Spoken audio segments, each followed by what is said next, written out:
Hello friends, welcome back to Chitra science hub. हमारी previous video में हमने पढ़ा कि बायोलॉजिकल प्रोसेसेस में कैल्शियम का क्या रोल है। आज हम इसका सेकंड पार्ट स्टडी करेंगे कि आपका कैल्शियम का ब्लड क्लोटिंग में और मसल कॉन्ट्रैक्शन में क्या रोल है। पहले हम देख लेते हैं कि आपका ब्लड क्लोटिंग में इसका क्या रोल है। The process of blood clotting, blood coagulation भी कहते हैं इसे, ब्लड क्लोटिंग भी कहते हैं, is the production of fibrin from fibrinogen and aggregation of fibrin to form blood clot. आपका जो फिब्रिन का फिब्रिनोजन में कन्वर्जन होता है और जो जब फिब्रिन का हमारा एग्रीगेशन होके ब्लड क्लॉट बनता है। अब जब ब्लड क्लॉट फॉर्मेशन जो है दो पाथवेज के थ्रू होता है, एक को हमने कहा एक्सट्रिंसिक पाथवे और एक है इंट्रिंसिक पाथवे। जो इंट्रिंसिक पाथवे है ये किससे बिगन होता है? जो आपका फैक्टर 12 के एक्टिवेशन से हमारा ये आपका स्टार्ट होता है। और फैक्टर 12 कैसे एक्टिव होता है? जैसे ही हमारी कोई इंजरी होती है तो आपकी एंडोथेलियल कोलेजन एक्सपोज्ड हो जाता है। जब हमारा एंडोथेलियल डैमेज होता है तो इससे क्या है, हमारा फैक्टर 12 एक्टिवेट हो जाता है। फैक्टर 12 एक्टिवेट होके क्या करेगा?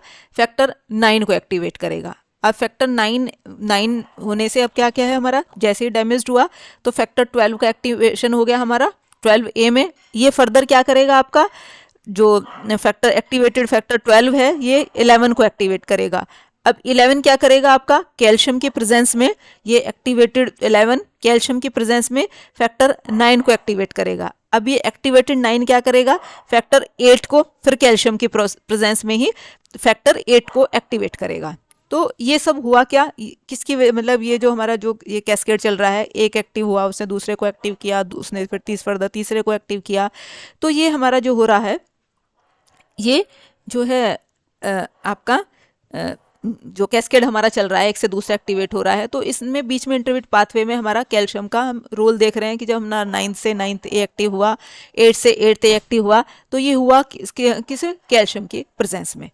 It begins with activation of factor 12। Zymogen activated serine protease है हमारा 12 ज़ाइमोजन है, which becomes factor 12A after exposure to endothelial collagen. और एंडोथेलियल का एक्सपोजर का होगा जब वो डैमेज हो जाएगी तो ये एक्सपोज हो जाएंगी और ये फैक्टर हमारा एक्टिवेट हो जाएगा। The factor 12A activates prekallikrein to generate kallikrein which further activates factor 12 to form factor 12A। तो 12A का हमारा एक्टिवेशन हो गया। Factor 12A activates factor 11। Factor 11 in the presence of calcium ion activates factor 9 और factor 9 in presence of factor 7A catalyzes the activation of factor 10। अब ये हमारा जो है आगे चलेगा, ये हो गया हमारा, ये दोनों कैल्शियम डिपेंडेंट प्रोसेस हैं। Activated 10 is formed. अब हमारा क्या है फैक्टर, इसने 12 ने क्या किया, हमारा किसे किया, 12 ये डैमेज्ड सेल की वजह से हमारा क्या हुआ, फैक्टर 12 एक्टिवेट हुआ। फैक्टर 12 8 ने हमारे 11 को एक्टिवेट किया, 11 ने 9 को किया, 9th ने 8th को किया। और 8th मतलब ये दोनों जो है कैल्शियम डिपेंडेंट प्रोसेस है, इसने हमारा फैक्टर 10 को एक्टिवेट किया। यहाँ से हमारा क्या है, कॉमन पाथवे शुरू हो जाएगा। चूंकि जो फैक्टर 10 यहाँ इस इंट्रिंसिक पाथवे के थ्रू भी एक्टिवेट होता है और एक्सट्रिंसिक पाथवे के थ्रू भी एक्टिवेट होता है, और ये भी हमारा कैल्शियम डिपेंडेंट प्रोसेस है। एक्टिवेटेड 10 यहाँ हमारा इंट्रिंसिक पाथवे, यहाँ तक फैक्टर 10 बन गया। Then the common pathway start, this is known as cascade. When each factor is activated it goes on to activate many more factor in the next step. Next step में बहुत सारे factors को वो आपका activate करता है। अब हमारा दूसरा pathway extrinsic pathway, once the damage to the vessel is done endothelial cells release tissue factor which go on to activate factor 7 to factor 7A।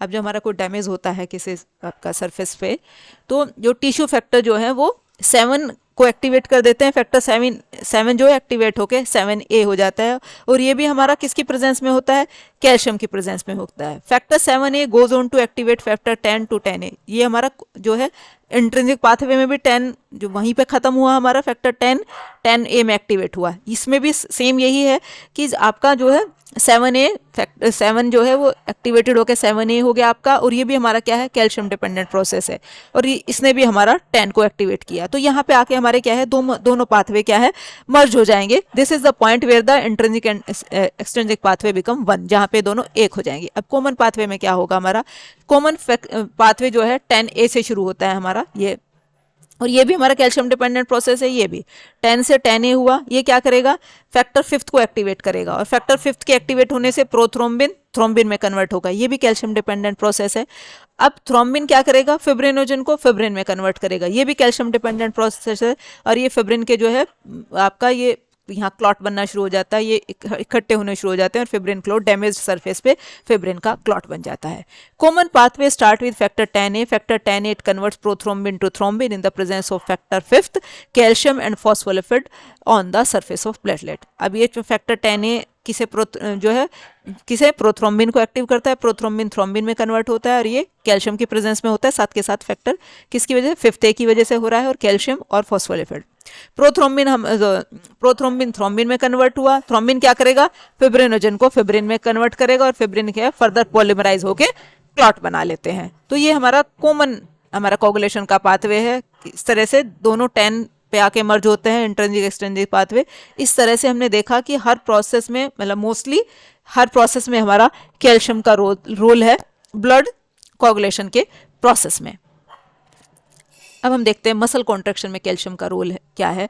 इसमें भी ये क्या है, एक प्रोमिनेंट रोल प्ले करता है। Action potential in A motor neuron triggers the release of calcium ions from the sarcoplasmic reticulum. Action potential हमारा जब मोटर न्यूरॉन में एक्शन पोटेंशियल आता है तो क्या है, आपका कैल्शियम आयन रिलीज होते हैं सार्कोप्लाज्मिक रेटिकुलम से। कैल्शियम आयन रिलीज हो गए, calcium ion binds to troponin. Troponin actin की सरफेस पे ये ट्रोपोनिन होते हैं, कैल्शियम ट्रोपोनिन पे बाइंड होता है and cause tropomyosin to move. इसकी वजह से क्या है, ये ट्रोपिन के ऊपर बाइंड हुए तो ट्रोपोमाइसिन जो है मूव हो जाएगा, exposing binding sites for the myosin heads. और इसकी वजह से क्या है, इसके जो ऊपर साइट है वो क्या है, एक्सपोज हो जाएगी जहां पे ये मायोसिन के हेड बाइंड होंगे। किस वजह से हुआ, कैल्शियम ट्रोपोनिन के ऊपर बाइंड हुआ तो ट्रोपोनिन ने क्या किया, ट्रोपोमाइसिन, जब ये कैल्शियम ट्रोपोनिन के ऊपर बाइंड हुआ तो उसने क्या किया, ट्रोपोमाइसिन को एक्सपोज कर दिया। इसकी वजह से क्या है कि मायोसिन के हेड जो है यहाँ पे आपके बाइंड हो पाएंगे।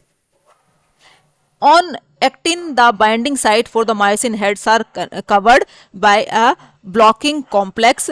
ब्लॉकिंग कॉम्प्लेक्स जो हमारे एक्टिन के ऊपर जो ये हमारे जो साइट थे जो कवर्ड थे किससे, किस पे, ट्रोपोमाइसिन और ट्रोपोनिन के कॉम्प्लेक्स से कवर्ड थे। अब ये क्या हुआ, जैसे कैल्शियम की बाइंडिंग हुई ट्रोपोनिन के ऊपर तो क्या हो गया, वो एक्सपोज हो गए ट्रोपोमाइसिन आपका। तो calcium ion binds troponin and reconfigure the complex exposing the binding site for myosin head. अब वो जो ट्रोपोमाइसिन जो है हमारा एक्सपोज हो गया, वहां पे क्या है जो है मायोसिन के हेड बाइंड हो जाएंगे। The myosin head then forms a cross bridge within the actin filaments. उनके क्या है, ये क्रॉस ब्रिज बना देते हैं जब उस पे मायोसिन के हेड बाइंड हो जाएंगे। कहाँ पे, जो साइट एक्सपोज की किसने, कैल्शियम की बाइंडिंग ने जो साइट एक्सपोज की, कौन सी, ट्रोपोमाइसिन। तो वहां पे क्या है, हमारी एक ब्रिज, मायोसिन हेड बाइंड हो जाएंगे और एक ब्रिज बन जाएगा हमारा।